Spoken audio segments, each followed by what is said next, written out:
I had been sitting on a cold stone floor for 6 hours, and my legs had gone numb an hour ago. The room was built for a species that seemed to find chairs insulting to their dignity, so every alien in the hall stood in a strange half-crouch that looked like a permanent bow. I was the only human there, and I was the only one sitting, because I had tried the half-crouch once and nearly fell over in front of 3 government ministers. I was not important.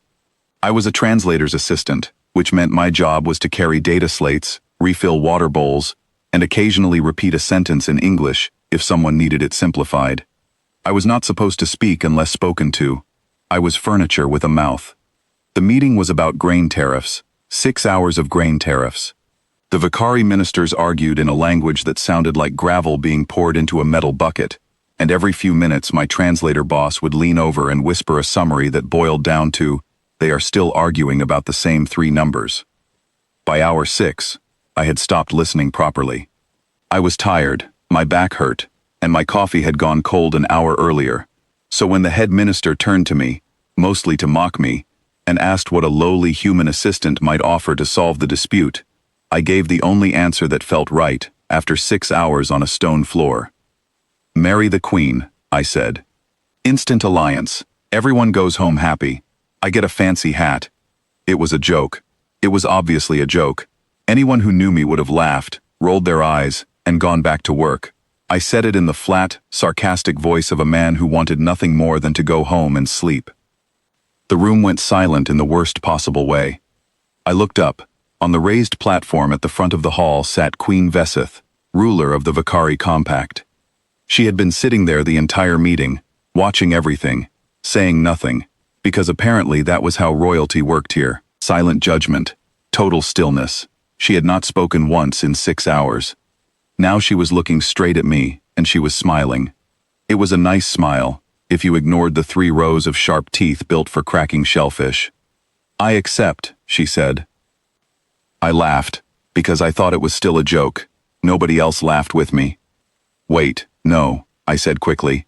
"That was not a real proposal. I was joking. Do you people even have jokes here?" "We have contracts," the Queen said calmly. "A spoken proposal, made in front of 3 ministers of state and a recording crystal, carries full legal weight under our 3rd accord. You proposed, I accepted. The matter is settled." I spent the next 4 hours trying to explain the idea of sarcasm to an entire alien government. I lost that argument completely. Here is the part nobody warns you about when you accidentally get engaged to an alien queen during a boring trade meeting. The paperwork does not care that it was a joke. It only cares that a proposal was spoken out loud and recorded.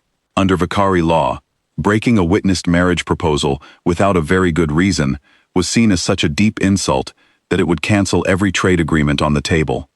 Those were the same agreements my government had spent 2 long years trying to build.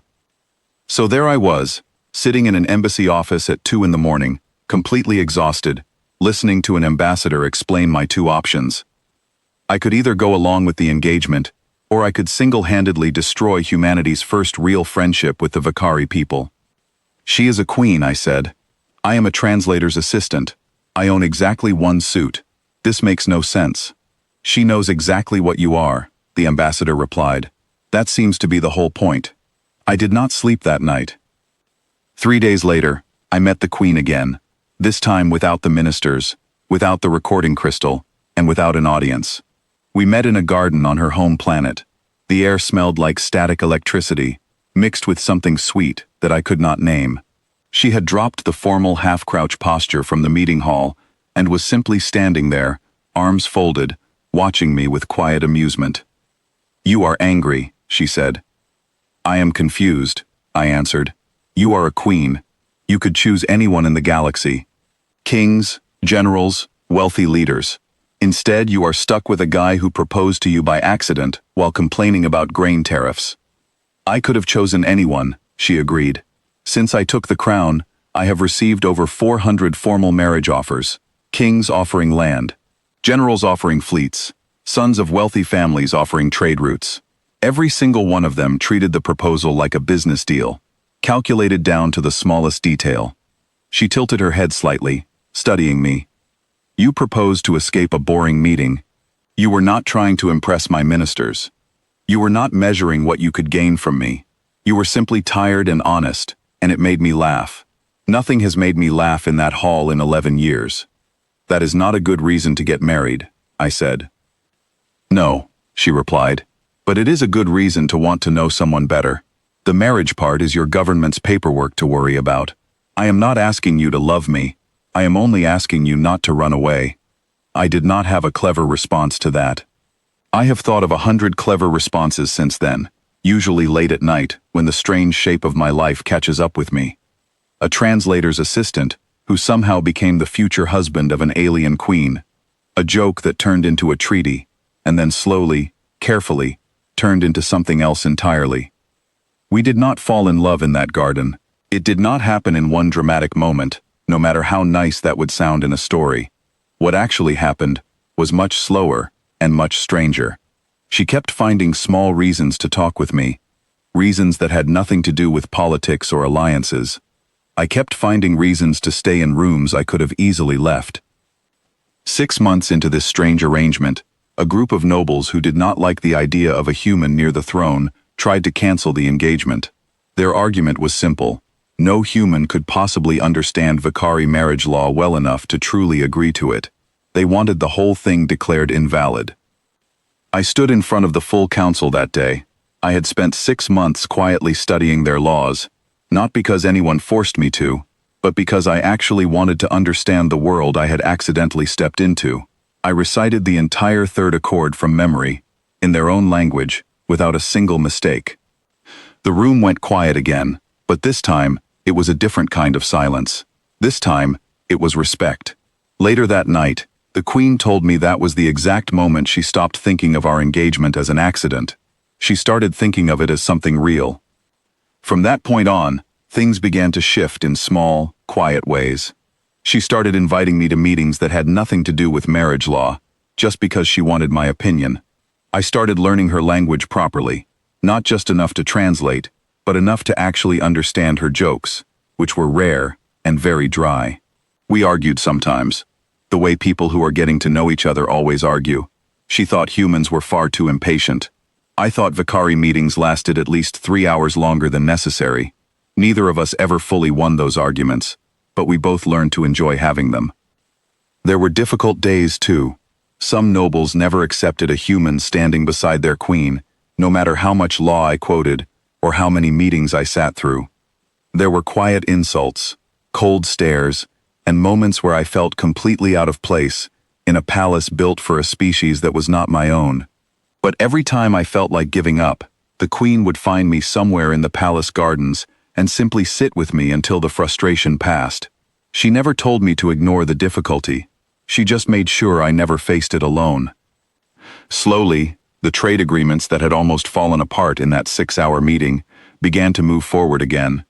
Not because of the marriage, as it turned out, but through ordinary hard work, endless spreadsheets, and careful negotiation between actual experts. The wedding did not magically fix anything. We simply happened to be standing near the center of an alliance that was fixing itself, and we were holding on to each other because we wanted to, not because any law demanded it. We were married exactly 1 year after that first accidental joke, in the very same hall where it all began.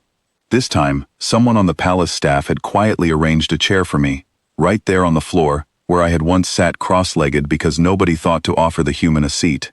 I never found out who arranged it, but I have always been thankful for that small, thoughtful gesture.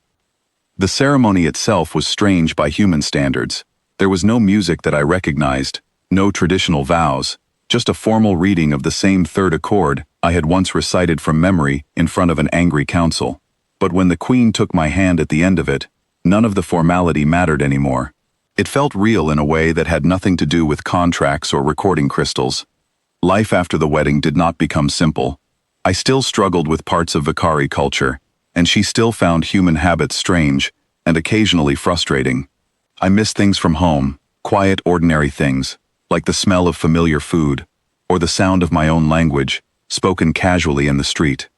She missed the simplicity of her life before the crown, before I arrived, and complicated everything with my terrible jokes.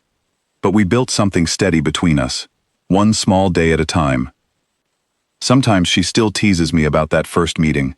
She asks, in her dry and careful tone, whether I have any other clever diplomatic solutions I would like to propose as jokes.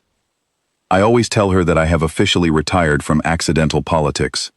She always tells me we will see. And every time she says it, I remember that cold stone floor, my tired legs, and the joke I never meant seriously. I remember thinking my life was about to end in embarrassment. Instead, without any plan or warning, it quietly became the beginning of something I never expected to find so far from home.